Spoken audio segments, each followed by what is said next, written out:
मेरा नाम है विकास शुक्ला और आप सबका स्वागत है हमारे YouTube चैनल जिसका नाम है मस्ती की पाठशाला विद विकास सर में। आज हम सब लोग देखने वाले ग्रेविटेशन का पार्ट 2 यानी कि साइंस 1 के पेपर 1 का महाराष्ट्र स्टेट बोर्ड के वेरी फर्स्ट टॉपिक जो है ग्रेविटेशन, इसका इंट्रोडक्टरी वीडियो और पार्ट 1 हमने ऑलरेडी यूट्यूब पे अपलोड किया हुआ है। तो अगर आपने उस वीडियो को नहीं देखा है तो उसे ज़रूर जाके देखिए, उसका लिंक आपको हमारे डिस्क्रिप्शन में मिल जाएगा। तो चलिए हम लोग स्टार्ट करते हैं, देखते हैं आज हम क्या पढ़ने वाले। आज हम पढ़ने वाले Kepler's law and Newton's universal law of gravitation. Kepler's law पढ़ने से पहले बहुत इंपॉर्टेंट चीज़ है, छोटी सी बात है जो हम केपलर जी के बारे में जान लेते हैं। अगर किसी के मन में ऐसा हो कि अगर हम गुड ऑब्जर्वर होंगे तो क्या बेनिफिट होगा, तो बेनिफिट ये होगा जो केपलर जी को हुआ। Kepler ji was one of the finest observer. वो इतने अच्छे ऑब्जर्वर थे और थोड़ा लक भी था। हुआ यूँ कि Kepler ji was working as a helper under one great astronomer Tycho Brahe. तो टाइको ब्रा करके एक एस्ट्रोनॉमर थे, उनके अंडर में केपलर जी ने 1600 यानी कि 1600वें साल में उन्होंने एज एन हेल्पर ज्वाइन किया। बट सडनली कुछ ऐसा हुआ कि टाइको जी की डेथ हो गई एंड पूरी रिस्पॉन्सिबिलिटी केपलर जी के ऊपर आ गई। तो केपलर जी ने उस रिस्पॉन्सिबिलिटी को not only as a responsibility but as an opportunity भी लिया और जितने भी रिसर्च अब तक टाइको जी ने किए थे उन सभी रिसर्च को पूरी तरह से डिटेल में स्टडी की। उसी के साथ साथ Kepler ji was very fond of watching sky. वो स्काई को हमेशा ऑब्जर्व करते रहते थे, उनको बड़ा मजा आता था स्काई को ऑब्जर्व करने में। वो कुछ ना कुछ उसमें अक्सर ढूंढते रहते थे। जैसे कि एक मूवी थी हमारे बॉलीवुड की, आई थिंक कुछ कुछ होता है शायद, जिसके अंदर एक पंजाबी पुत्र होता है छोटा सा और वो रात भर स्काई में देखकर ऐसे स्टार्स को काउंट करता है and used to write something और कोई समझ नहीं पाता है कि वो क्या करता है। इसी तरह केपलर जी को भी बड़ा शौक था ऑब्जर्वेशन करने का। तो अब it is very highly impossible to believe. See there are many like physics master we can say, जैसे न्यूटन जी हम सब जानते हैं, उनसे भी पहले है गैलीलियो जिनको तो हम लोग फादर ऑफ फिजिक्स भी कहते हैं, लेकिन उनसे भी पहले आए थे Kepler. And one more thing, 2 दिन के अंदर हमने 100 सब्सक्राइबर से ज़्यादा पार किया है। We are more than 100 subscriber. अब हमारी फैमिली 100 से ऊपर हो गई है। So thank you so much for that and आपका प्यार और आशीर्वाद इसी तरह हमारे साथ बनाए रखेगा। तो चलिए हम लोग आगे बढ़ते। केपलर ने ऐसी कौन सी 3 चीज़ें दुनिया को बताई जो किसी को इसके पहले मालूम ही नहीं। केपलर जी के 3 लॉज समझने से पहले, तीनों रूल समझने से पहले एक पॉइंट है, एक चीज़ है जिसको हमें समझना बहुत ज़रूरी है, that is what ellipse. Now तो इलिप्स क्या है? It has 2 focal points. Now what is mean by 2 focal points? अगर आपको इलिप्स के बारे में कुछ नहीं पता है सो इट डजंट मैटर, कोई फर्क नहीं पड़ता। अगर आपको सर्कल के बारे में पता है तो हम इलिप्स के बारे में पता कर सकते हैं। See what is circle? अगर सपोज आपके पास एक सर्कल है, ठीक है, और उसमें एक सेंटर होता है, ओके, ठीक है, एक सर्कल है तो उसमें एक सेंटर होता है, बीचों बीच एक पॉइंट होती है। And suppose we are having one more circle with us, हमारे पास एक और सर्कल है और उसका भी एक और सेंटर है, ठीक है। So we are having right now we are having 2 circles, थोड़ा डायग्राम है but we have to adjust. 2 circle है और दोनों के एक एक सेंटर है। So what is ellipse? Ellipse मतलब और कुछ नहीं, ऐसे 2 सर्कल का इंटरसेक्शन होता है एंड देन उस 2 सर्कल को अगर हम ज्वाइन कर दें, if I am joining them, like थोड़ा सा लिटिल बिट ऑफ एडजस्टमेंट आपको को करना है। See what I am getting a new shape, मतलब हमें एक नया शेप दिखता है कुछ ऐसा, थोड़ा सा 2 सर्कल को मैच करके, and that is what ellipse, जिसमें 2 पॉइंट्स है। 2 फोकल पॉइंट मतलब 2 सेंटर्स है, लेकिन सेंटर हम सर्कल में बोलते हैं। सी इसको मैं नाम दे सकता हूँ, सपोज एक का नाम ए है एंड एक का नाम बी है, getting? There are 2 focal point. इस पॉइंट्स को ही हम क्या बोलते हैं? Focal point. लेकिन अगर एक से ज़्यादा होता है in plural form we call it as what? Foci. आपको यहाँ पे कहीं दिख रहा होगा फोकाई बोलते हैं हम। तो इफ यू आर, अगर आप देखेंगे ध्यान से तो आपको दिखेगा डायग्राम में there are 2 foci, point A and point B, ठीक है। अगर आपको एक ही बोलना है तो you can say focal point also, no problem. Focal point is singular and foci is what? Plural. तो हम लोग देखते हैं क्या होता है एक्चुअल में, क्या बोलना चाहते हैं। सी तो क्या दिया है? The sum of the distances to the 2 focal points from every point on the curve is constant. अब इसका मतलब क्या? कर्व मतलब क्या? सी मेरे पास एक डायग्राम है, यहाँ पे आपके टेक्स्ट बुक में एक डायग्राम दिया हुआ है। कर्व क्या होता है? What is curve? कर्व क्या है? Curve is what? This part, ये जो है ना, ये पार्ट, ये जो बाउंड्री पार्ट है, इसको हम क्या बोलते हैं? कर्व बोलते हैं। What the definition of ellipse is saying? ये डेफिनेशन क्या? बहुत ही सिंपल है। देखिए सिर्फ हम लोग समझ के लेते हैं इसको। जैसे मेरे पास एक पॉइंट है ए, यहाँ पर ये एक पॉइंट है ए, ठीक है। तो ए का डिस्टेंस f1 यानी कि एक फोकल पॉइंट है f1 वहाँ से, यानी कि यहाँ से ए का डिस्टेंस यानी ये लाइन, ये जो डिस्टेंस है, एंड f2 से उसका जितना डिस्टेंस है यानी कि ये वाला।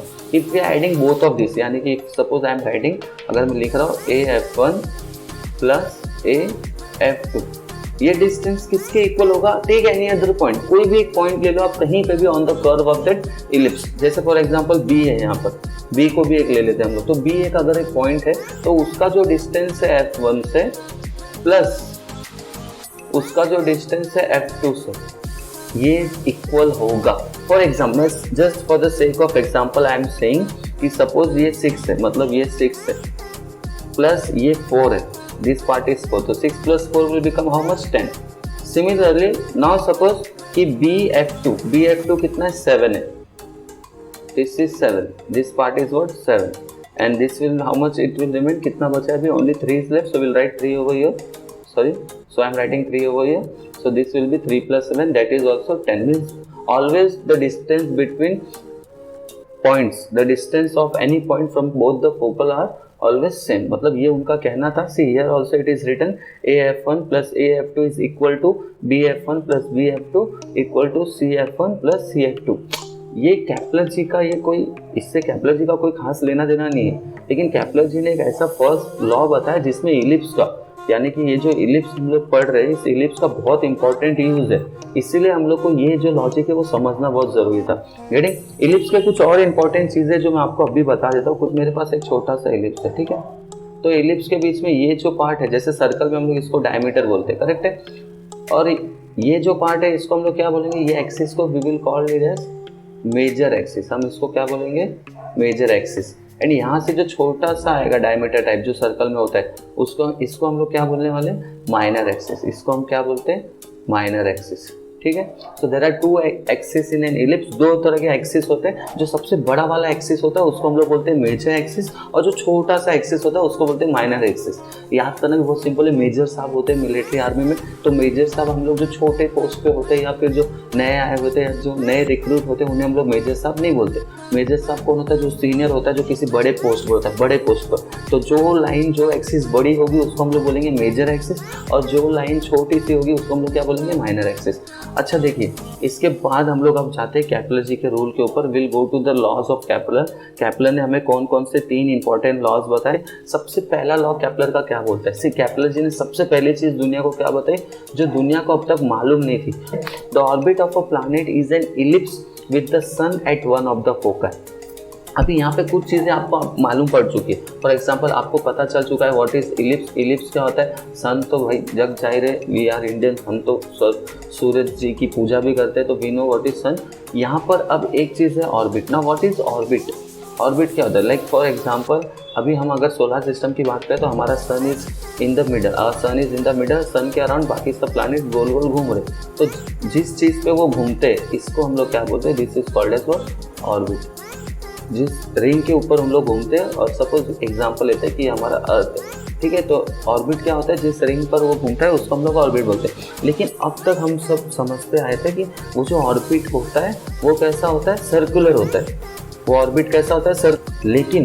लेकिन ये चीज़ दुनिया को पहली बार कैप्लर ने बताई कि वो जो ऑर्बिट है वो सर्कुलर होता ही नहीं है, वो तो इलिप्स होता है। वो कैसा होता है? इलिप्स शेप का होता है। काफ़ी साल लगे इसके लिए, ऐसा नहीं कि एक दिन में देखा और बता दिया।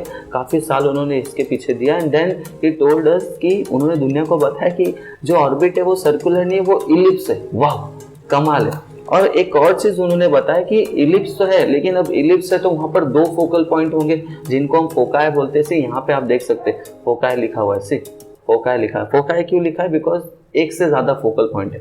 तो अब सन कहाँ पर है फिर? Where is sun? तो बहुत अच्छा उन्होंने एग्जांपल दिया कि sun is at one of the foci. Sun कोई भी फोकाई पे हो सकता है। जैसे सब फॉर एग्जांपल देखिए, आपको एक इलिप्स दिख रहा है जिसके 2 फोकल पॉइंट है, ए एंड बी। तो सन कहाँ हो सकता है? जब सपोज मेरा अर्थ यहाँ पर है, एक एग्जांपल लेते हैं हम लोग एक एग्जांपल लेते हैं। सपोज अर्थ यहाँ पर है, ठीक है, तो फिर सन कहाँ हो सकता है? सन अब कहीं पे भी हो सकता है। Either it will be on the focal point A, वो फोकल पॉइंट ए पे हो सकता है सन, या तो फिर बी पे हो सकता है। तो कैप्लर जी ने बहुत ही इजी शब्दों में ये चीज़ दुनिया को बताई। क्या बताई?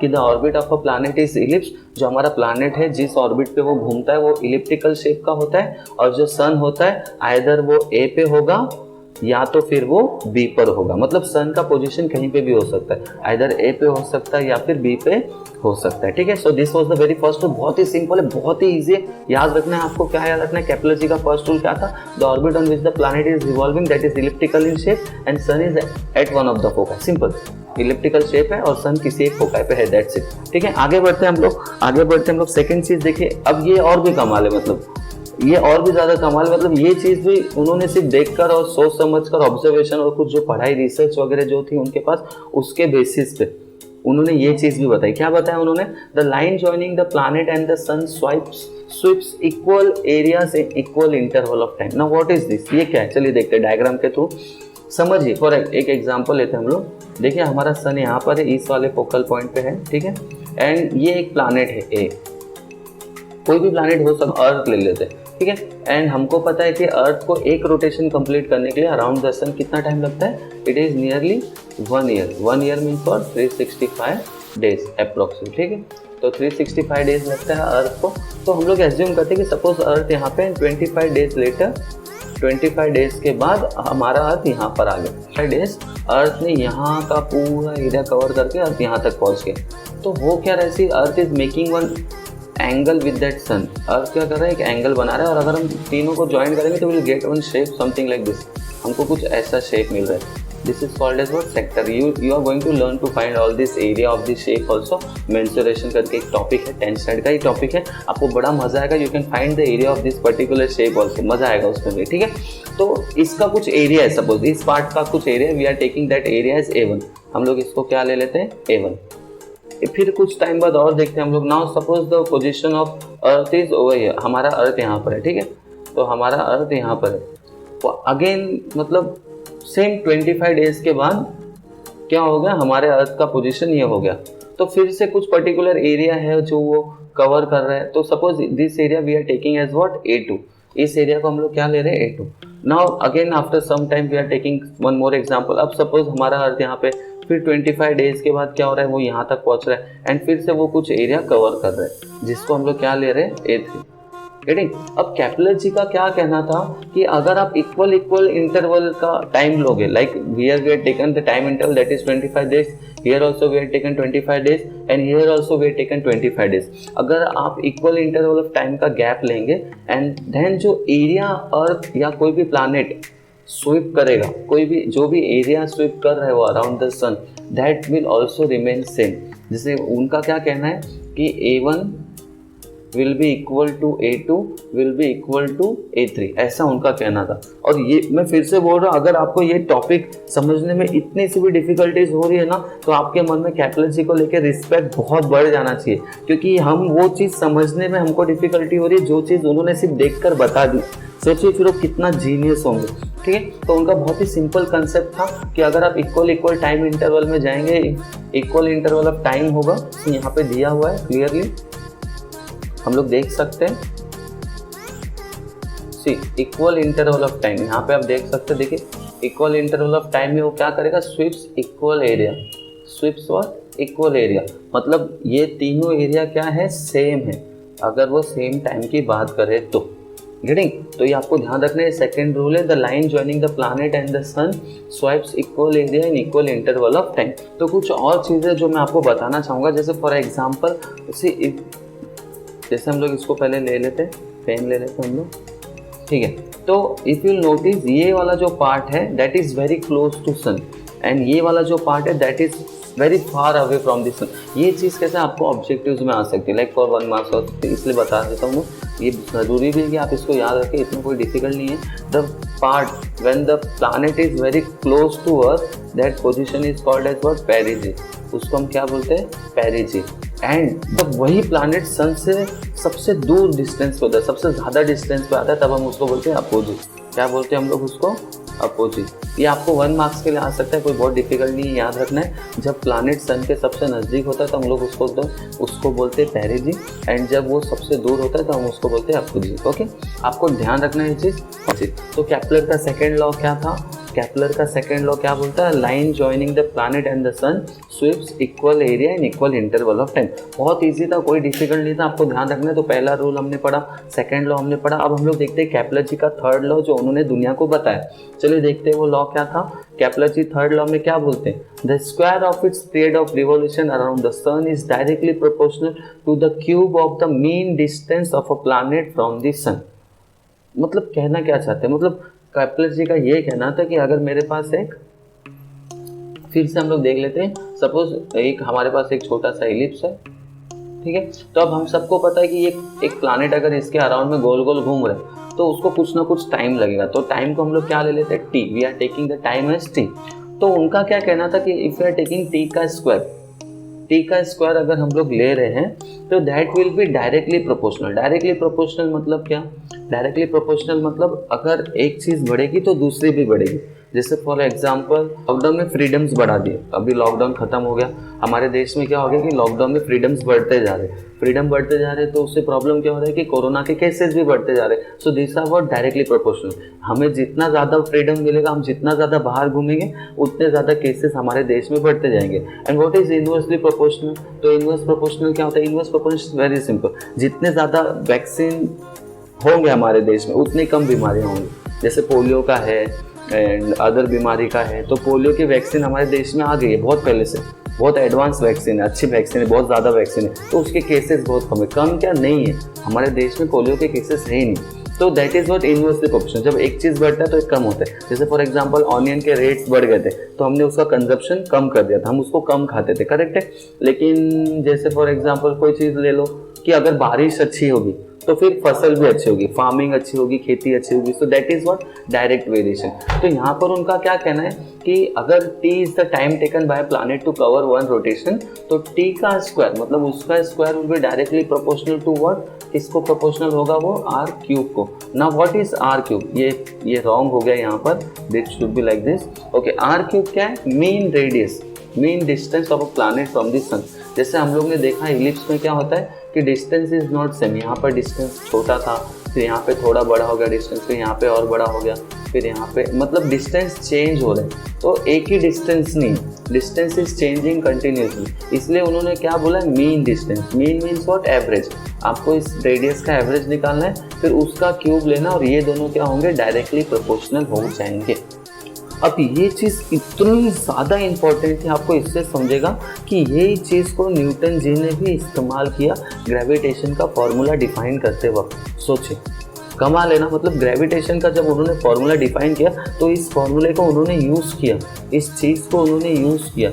तो मतलब केपलर जी कितने मतलब वाव थे, वो कमाल के थे वो इंसान, मतलब सीरियसली बहुत ही कमाल है। तो आप लोग को एक चीज़ दिख रहा होगा यहाँ पे, एक चीज़ आप देख सकते हैं, दैट इज के। यहाँ पे आप देख रहे हैं के दिख रहा है आप लोगों को। सो व्हाट इज दैट के, वो के आया कहाँ से। तो 8th स्टैंडर्ड में हमने वेरिएशंस के बारे में पढ़ा था मैथ्स में। See what we are trying to do on this channel is, अगर आपको पीछे का कुछ भी याद नहीं, if you don't remember anything what you had learn in 8th and 9th also, then also it's completely okay. We are going to start from the basic always. हम हमेशा बेसिक से ही स्टार्ट करेंगे, तो आपको बिल्कुल भी टेंशन लेने की जरूरत नहीं। तो यहाँ पर ये के कैसा है हम लोग देखते हैं, उसको समझने की कोशिश करते हैं। For example suppose I am writing here, मैं यहाँ पे लिख रहा हूँ कि a is directly proportional to b। हमने अभी डायरेक्ट और इन्वर्स वेरिएशन का मतलब देखा। डायरेक्ट वेरिएशन मतलब क्या, अगर ये चीज़ बढ़ेगी तो ये भी इंक्रीज होगा, अगर ये डिक्रीज होगा तो ये भी डिक्रीज होगा। Okay, and one more thing, एक और तरह का वेरिएशन होता है, that is a is inversely proportional to b। ना इन्वर्सली प्रोपोर्शनल को भी हमने देखा कि अगर ये चीज़ बढ़ेगी तो ये क्या हो जाएगी, कम हो जाएगी, करेक्ट है। जैसे अभी एक एग्जांपल, हमने बहुत सारे एग्जांपल्स ऑलरेडी देखे, बट क्या हम लोग इससे कोई वैल्यू फाइंड आउट कर सकते हैं? क्या ऐसा लिखना मैथ्स में सेंसिबल लगता है, 3 इज डायरेक्टली प्रोपोर्शनल टू 4? नहीं लगता। मतलब we can't solve this. Maths में सॉल्व करने के लिए we need equation. Now what is equation, what is equation? Equation मतलब क्या होता है, जब LHS is equal to RHS, मतलब left hand side is equal to right hand side. बस इसलिए तो इस चीज़ को हम सॉल्व कर सके, इसलिए हम लोग क्या करते हैं, हमेशा कांस्टेंट लेते हैं मैथ्स में। We take constant in maths. Suppose a is directly proportional to b, है ना, ये एक एग्जांपल है। तो अब इसको हम लेकिन सॉल्व कैसे करेंगे, तो सॉल्व करने के लिए हम लोग हमेशा क्या करते हैं, कांस्टेंट लेते हैं। अब वो कांस्टेंट कुछ भी हो सकता है, यहाँ पे will call it as constant of variation. अभी हम ग्रेविटेशन के नेक्स्ट वीडियो में देखेंगे तो वहाँ पे हम उसको बोलेंगे ग्रेविटेशनल कांस्टेंट, लेकिन फिलहाल यहाँ पे हम उसको क्या बोलेंगे, कांस्टेंट ऑफ वेरिएशन। तो इसको हम कैसे लिखेंगे मैथमेटिकल फॉर्म में, a इक्वल टू के भी यू कैन राइट। चलो हम लोग के ले लेते हैं। You can take anything whatever you want, कोई भी कांस्टेंट आप ले सकते हैं। वी आर टेकिंग के। तो यहाँ पर के क्या है, के is what, constant of variation. तो क्या हम लोग के का वैल्यू फाइंड आउट कर सकते हैं? यस, हम लोग के का वैल्यू फाइंड आउट कर सकते हैं। कैसे कर सकते हैं आप? See B is getting multiply over here on right hand side. B क्या हो रहा है, मल्टीप्लाई हो रहा है। तो a इक्वल टू के बी है, b को मुझे राइट हैंड साइड से लेफ्ट हैंड साइड में लाना है। तो बहुत सिंपल है, यहाँ पर वो क्या हो रहा है, k के साथ मल्टीप्लाई हो रहा है। क्या हो रहा है, मल्टीप्लाई हो रहा है। तो राइट से लेफ्ट में जब हो जाएगा तो क्या हो जाएगा, डिवाइड हो जाएगा। So will get a upon B equal to K, जो यहाँ पर हुआ है। देखिए आप लोग देख सकते हैं यहाँ पर क्या था, T square was directly proportional to R cube, यानी we can write T square is equal to K R cube. So how we can find the value of K R cube, यहाँ पे के साथ मल्टीप्लाई हो रहा था तो उस साइड जाके वो क्या हो जाएगा, डिवाइड हो जाएगा। So finally we are getting T square upon R cube equal to K. बहुत सिंपल है, जिनको कुछ एकदम ज़्यादा भी नहीं पता है, कुछ भी नहीं पता है, उनके लिए एक फटाक से हम लोग ले क्या होता क्या है। फॉर एग्जाम्पल अगर कोई नंबर प्लस है, यहाँ पर प्लस है, तो जब वो राइट हैंड साइड जाएगा तो वो क्या हो जाएगा, माइनस हो जाएगा। माइनस है तो वो लेफ्ट हैंड साइड आके क्या हो जाएगा, प्लस हो जाएगा। मतलब if there is change in side, अगर साइड चेंज हो रही है तो, या तो फिर कैसा, अगर मल्टीप्लाई है तो वो क्या हो जाएगा, डिवाइड हो जाएगा, और अगर डिवाइड है तो वो क्या हो जाएगा, मल्टीप्लाई हो जाएगा। जैसे हमारे यहाँ पर हुआ, देखिए यहाँ पे इस केस में वैसे ही हुआ था ना, T square was directly proportional to R cube, जिसको हमने कांस्टेंट के फॉर्म में लिखा था, वो हो गया था के आर क्यूब। एंड के एंड आर क्या हो रहे थे, आपस में मल्टीप्लाई हो रहे थे। तो आर क्यूब मल्टीप्लाई था, इसलिए वहां पर जाके क्या हो गया, डिवाइड हो गया। एंड हमें क्या मिला, T square upon R cube equal to K. समझ में आया बच्चों? तो बहुत सिंपल है, एक चीज़ आपको याद रखनी। तो 3 लॉस थे केपलर के जो बहुत इंपॉर्टेंट है। सबसे इंपॉर्टेंट इसलिए थे क्योंकि उस इंसान ने इसके लिए बहुत मेहनत की थी और बहुत डीप ऑब्जर्वेशन के साथ उन्होंने ये 3 चीज़ दुनिया को बताई। ठीक है, अब इसका इस्तेमाल न्यूटन जी ने अपने फॉर्मूलाज में कैसे किया वो हम अपने नेक्स्ट वीडियो में देखेंगे, जब हम लोग पढ़ेंगे universal law of gravitation by Newton. Okay, ठीक है। तो अगर आपने हमारे चैनल को सब्सक्राइब नहीं किया है अब तक तो प्लीज़ सब्सक्राइब करिए, लाइक करिए, शेयर करिए और हमें कमेंट करके ज़रूर बताइए आपको ये वीडियो कैसा लगा। Thank you so much. तब तक आप सब अपना ध्यान रखिए। Have a great day. जय हिंद, जय भारत।